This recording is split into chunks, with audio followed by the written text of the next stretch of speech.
Bismillahirrahmanirrahim. Assalamualaikum dan selamat sejahtera saya ucapkan kepada pensyarah yang kami hormati, iaitu Ustazah Mashita dan juga rakan-rakan yang saya kasihi sekalian. Saya mewakili kumpulan kedua membentangkan kajian kami yang bertajuk Toleransi dalam Islam, iaitu pelaksanaannya dalam masyarakat pelbagai etnik di Malaysia. Saya Hani Amandi binti Azmi dan juga ahli kumpulan saya iaitu Fatih Akilah binti Mak Rabi, Anis Noaina binti Kamal dan Ayuni Syahira binti Baharum telah melakukan kajian ini di kalangan pelajar UiTM Shah Alam Selangor. Saya akan membentangkan pengenalan dan kajian literatur. Pengenalan. Malaysia merupakan negara yang mampu menghimpunkan pelbagai bangsa dan agama bernaung di bawah satu entiti yang sama. Kemajmukan ini sudah pasti membawa kepada berlakunya interaksi yang meretasi sepadan kaum dan agama. Hubungan ini memerlukan kepada sesuatu asas yang kukuh agar interaksi secara harmoni mampu ditonjolkan dalam rangka mengekalkan kerukunan dan perpaduan hidup bermasyarakat yang telah terbina sejak sekian lama.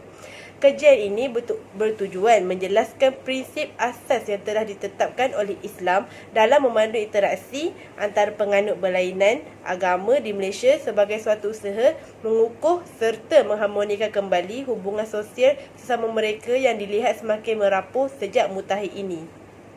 Prinsip ini ditetapkan berpandukan nas Al-Quran, teks Al-Hadis serta pandangan para sarjana Muslim dengan mengambil kira realiti semasa yang wujud di Malaysia pada hari ini. Islam dilihat telah menyediakan prinsip asas yang sesuai dalam membantu hubungan interagama di Malaysia. Dalam Islam, soal perbezaan bukan menjadi halangan untuk manusia berbaik-baik, bekerjasama dan saling membantu antara satu sama lain. Penghormatan kepada pengguna agama lain telah ditunjukkan oleh Nabi Muhammad SAW semasa hayat baginda dan pendekatan tersebut merupakan ajaran penting dalam agama Islam. Islam melihat kepelbagaian etnik dengan pandangan yang positif untuk berkenal-kenalan dan bantu-membantu dalam perkara kebaikan. Ini bersandarkan peristiwa apabila Nabi Muhammad SAW menegur Abu Zar yang menegur Bilal dengan menjelaskan tiada keistimewaan untuk seseorang yang berkulit putih dengan seseorang yang berkulit hitam kecuali ketakwaannya. Assalamualaikum dan selamat pagi. Saya Fatih Akilah binti Mak Rabi akan meneruskan perbentangan pada pagi ini dengan membentangkan objektif kajian dan juga penyataan masalah. Objektif bagi kajian yang kami lakukan adalah untuk mengenal pasti tahap pengetahuan responden terhadap agama dan etnik di Malaysia.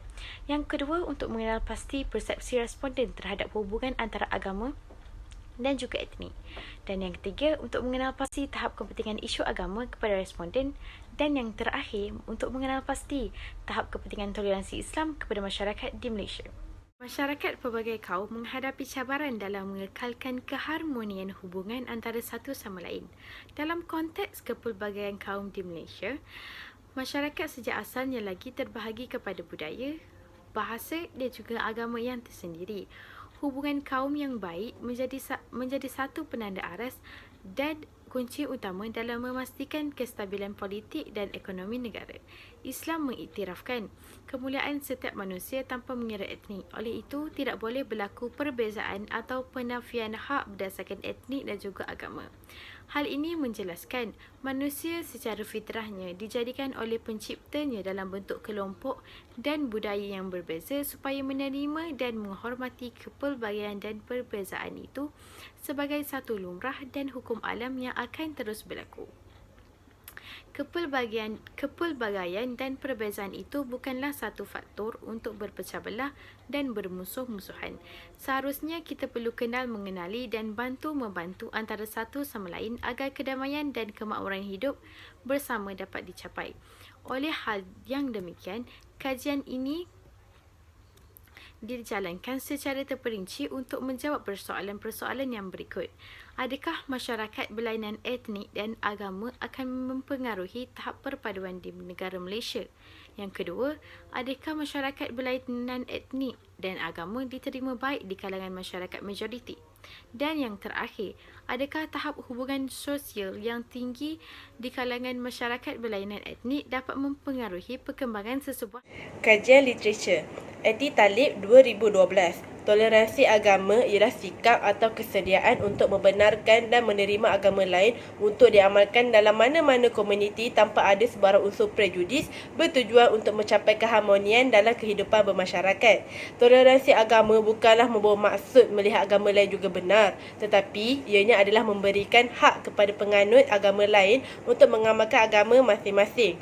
Toleransi beragama yang diamalkan di Malaysia selama ini adalah dengan bersandarkan kepada artikel 11/1 Perlembagaan Persekutuan Malaysia, yang mana tiap-tiap orang adalah berhak untuk menganuti dan mengamalkan agamanya tertakluk kepada fasal /4,16 mengambangkan agamanya. Daripada peruntukan ini, sudah jelas bahawa umat Islam dan penganut agama lain bebas untuk mengikut dan mengamalkan ajaran agamanya masing-masing dengan tertakluk kepada syarat bahawa tidak boleh melakukan sebarang bentuk tindakan penyebaran mana-mana agama terhadap umat Islam. Menurut Khadijah Muhammad Kambali dan Muhammad Herzali 2008, Islam sekadar mengiktiraf kewujudan agama-agama lain di dunia ini sebagai suatu sunnatullah dan bukan mengakui kebenaran doktrin dan falsafah ajaran yang terkandung di dalam agama lain. Ahmad Bashir Azaz tahun 2004, Islam adalah agama yang dominan di Malaysia dan telah mewarnai kehidupan masyarakat Melayu selepas pertapaan agama Hindu di tanah Melayu. Masyarakat Malaysia dan agama Islam telah dilihat sebagai sinonim dan kebanyakan persoalan mengenai adat istiadat, politik dan pemerintahan masyarakat Melayu telah dipengaruhi oleh Islam. Dan kajian terakhir iaitu oleh Auni Abdullah tahun 1981 mendapati jika diperhalusi, nilai yang terkandung dalam Islam adalah bersifat universal dan dapat diterima oleh semua peringkat manusia dan mampu beroperasi dalam konteks kepelbagaian bangsa dan agama di Malaysia. Assalamualaikum warahmatullahi wabarakatuh. Saya Anis Nur Aina binti Kamal. Pada tajuk 4.0 kita akan membentangkan tentang metodologi kajian. Metodologi kajian ini merupakan satu set kaedah yang digunakan untuk menjalankan kajian ke atas subjek kajian yang tertentu. Oleh itu, bahagian ini membincangkan tentang reka bentuk kajian, instrumen kajian, cara mendapatkan responden, serta cara mendapatkan data dan maklumat. Bagi reka bentuk kajian, terdapat dua kaedah reka bentuk kajian digunakan dalam kajian ini, iaitu reka bentuk kajian korelasi dan reka bentuk kajian tinjauan. Reka bentuk kajian korelasi adalah penyelidik menggunakan statistik bagi memerihal dan mengukur darjah perkaitan di antara dua atau lebih pemboleh ubah. Manakala untuk kajian tinjauan, kajian ini dijalankan berdasarkan rujukan, iaitu berkaitan persampelan, pengukuran dan menganalisis data.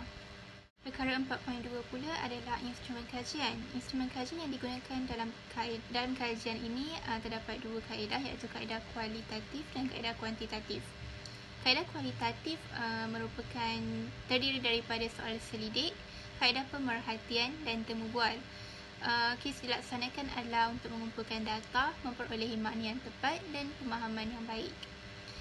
Bagi kajian ini, kumpulan kami menggunakan buruan soal selidik digital iaitu Google Form kepada responden. Google Form ini diberikan kepada responden bagi memenuhi objektif kajian kami. Kaedah yang pertama adalah kaedah pemerhatian. Kaedah pemerhatian ini dilakukan sebelum kami mendapatkan responden. Maka setelah pemerhatian dilakukan, kami bersetuju untuk memilih UiTM Shah Alam kerana pelajarnya terdiri daripada pelbagai latar belakang etnik dan kaum. Seterusnya, pemilihan responden. Pemilihan responden dilakukan bagi memenuhi kehendak soalan dan jawapan bertepatan dengan tajuk kami, iaitu toleransi dalam Islam, pelaksanaannya kepada masyarakat pelbagai etnik. Seterusnya adalah pengedaran buruan soal selidik. Bagi kumpulan kami menggunakan buruan soal selidik digital iaitu Google Form. Aplikasi ini memudahkan perolehan data. Justru data yang diperolehi adalah tepat dan spesifik. Kaedah ini digunakan untuk mendapatkan data berunsur kuantitatif. Seterusnya, kaedah kedua adalah kaedah kuantitatif. Kaedah kuantitatif mengutamakan kuantiti, iaitu melibatkan angka-angka, data-data numerikal dan statistik. Digunakan kerana lebih berstruktur, makna yang jelas dan bercorak linear. Lagi perkara 4.4 iaitu cara mendapatkan data dan maklumat. Bagi kumpulan kami menggunakan dua cara, iaitu borang soal selidik dan juga menggunakan internet. Borang soal selidik seperti yang diberitahukan sebentar tadi, iaitu kami menggunakan aplikasi Google Form. Iaitu aplikasi Google Form ini diberikan kepada semua pelajar UiTM Shah Alam yang terdiri daripada pelbagai fakulti. Borang soal selidik ini terdiri daripada satu bahagian yang mempunyai 8 soalan. Manakala kaedah yang kedua kami menggunakan internet, kemudahan internet kerana lebih cepat dan semuanya di hujung jari. Pelbagai blog dan artikel yang ditemui dalam pencarian di internet menjadi salah satu rujukan bagi menyempurnakan kajian kumpulan kami ini. Assalamualaikum warahmatullahi wabarakatuh. Saya Ayuni Syairah binti Baharun. Hari ini akan membentangkan tentang dapatan kajian bagi kumpulan kami. Baru-baru ini, kami telah mengedarkan kaji selidik yang berbentuk Google Form kepada pelajar UiTM melalui WhatsApp. Bertujuan untuk mengetahui tentang lebih mendalam tentang tajuk yang diberikan kepada kami, iaitu toleransi dalam Islam serta pelaksanaannya di kalangan masyarakat di Malaysia. Dan kami telah mengecilkan skop itu dan kami telah memberikan kaji selidik kepada pelajar UiTM. Dan kami mendapat kerjasama daripada 30 orang responden, iaitu sebanyak 23 responden perempuan, iaitu ia meliputi sebanyak 76.7%, dan kami dan responden lelaki sebanyak 7 orang, iaitu 23.3%. Profil demografi yang berikutnya ialah fakulti responden yang menjawab kaji selidik. Majoriti fakulti responden sebanyak 33.3% ialah daripada fakulti kejuruteraan awam, diikuti dengan fakulti sains gunaan sebanyak 13.3%, fakulti contemporary Islam 10%, fakulti perancangan dan ukur 10%, fakulti perakaunan 10%, fakulti undang-undang 6.7%, fakulti sains komputer dan matematik 6.7%, fakulti kejuruteraan elektrik 3.3%, fakulti kejuruteraan kimia 3.3% dan fakulti pengurusan pengajian 3.3%.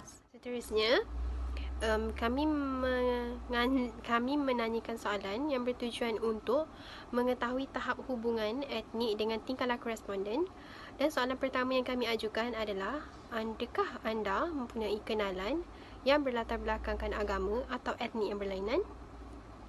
Sebanyak 24 orang responden menjawab ya, seorang menjawab tidak pasti dan 5 orang menjawab tidak. Interpretasi skor min bagi soalan ini ialah 2.87 dan sederhana.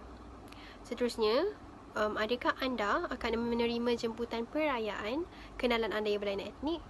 20 orang menjawab ya, 4 orang responden menjawab tidak pasti, 6 orang menjawab tidak. Dan interpretasi skor min bagi soalan ini ialah 2.63 sederhana. Seterusnya, adakah anda pernah menyambut perayaan etnik lain? 10 orang responden menjawab ya, 3 orang responden menjawab tidak pasti dan 17 orang responden menjawab tidak. Interpretasi skor min bagi soalan ini ialah 2.47 sederhana. Dan seterusnya, adakah kepelbagaian etnik ini dapat memupuk sifat kemasyarakatan dalam kalangan siswa Zakini? 27 orang menjawab ya, 2 orang menjawab tidak pasti dan seorang menjawab tidak.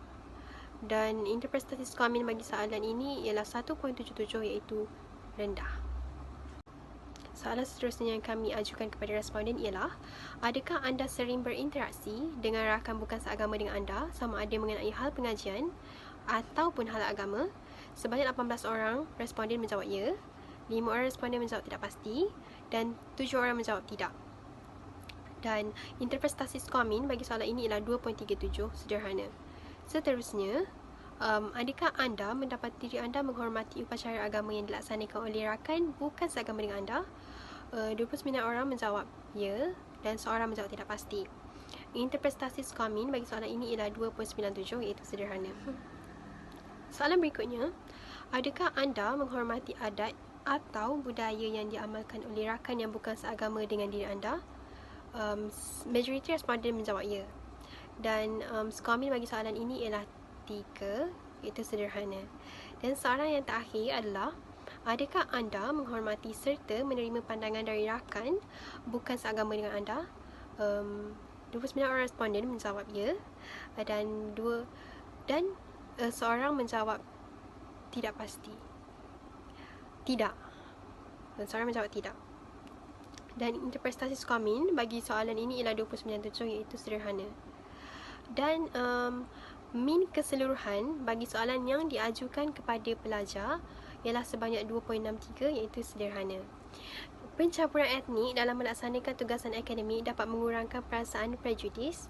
Rumusan bagi dapatan kajian yang boleh saya simpulkan ialah, dalam kajian ini, ia menunjukkan tahap hubungan sosial pelajar ijazah sarjana muda di UiTM Shah Alam antara pelbagai etnik pada tahap sederhana, iaitu 2.63.